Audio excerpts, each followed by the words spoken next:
me take, yes, sir. I agree with much of all of what you said, but the problem is the system that's designed to fix these problems is broken itself. Yes. How do you fix Washington? How do you fix a machine that's got so much inertia behind it that it does what it wants to do regardless of who's in the White House? Part of our problem is we have a Washington filled with people who forget who they work for. And that's pretty clear. And it seems like even when you trade teams, it still kind of gets down to that. At some point, the American public are going to have to say, here's what we expect to have done, and if you don't do it, we're going to fire you and put in the new team. It also requires that a president has got to be able to be a communicator in chief. If there's one particular maybe responsibility and criteria, I think, for the next president, it's being able not just to go to Congress and understand how that works, it's to go to the hearts of the American people and make sure he knows how those hearts work and how to motivate. When I became governor, you have to understand, I had a legislature that was 90% of the other party, 90%. We had 11 Republicans in a 100-member House and 4 Republicans out of a 35-member Senate. Now, I didn't major in math in college, but folks, I can count to 51. And even in Arkansas, that still means you're a long way from there when you got a 90% other party. And it wasn't like these guys said, you know, let's do this guy a favor and make this Republican look good. We've only had a couple of Republican governors, so let's enshrine him. Quite the opposite. And I learned real quickly that if I wanted to get something done, and we did in education and in healthcare, we rebuilt our roads, we did an enormous project on conservation.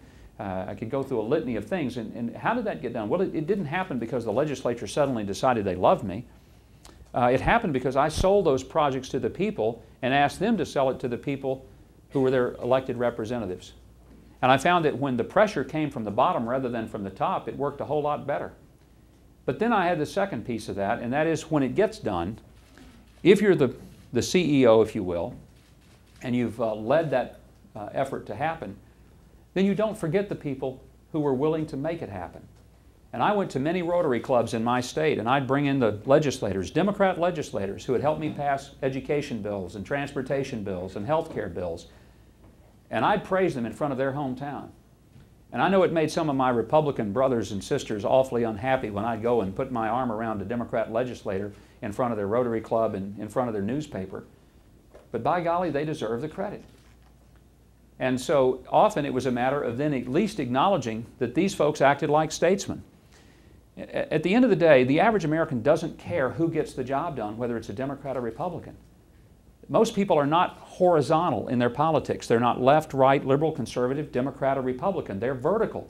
They want you to lead us up, not down. It's as simple as that. And if you can do that, they're far more willing to follow you and forget about your label than if you simply say, this is my side of the room, and if you don't come over here, I'm not going to play with you. I got 48% of the African American vote in my state. And I'd say it's hard to find a Republican anywhere in the country who was able to win that kind of vote. And I didn't do that by changing my message. I did it by recognizing that whether a person is rich, poor, black, white, male, female, union, non-union, everybody basically wants one thing. They want a country that works, that's safer, secure, has the capacity for a free market system. And they don't want their government working against them. They want their government to create the environment in which they can work for themselves and it means something.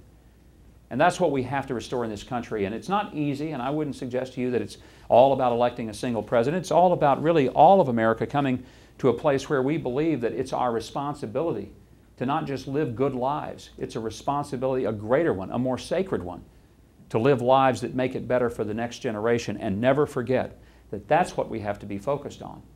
If we're focused on our own interest and not the next generation's, shame on us. And pity the poor next generation that will not have the benefit of our unselfishness. And I think that's how we do it.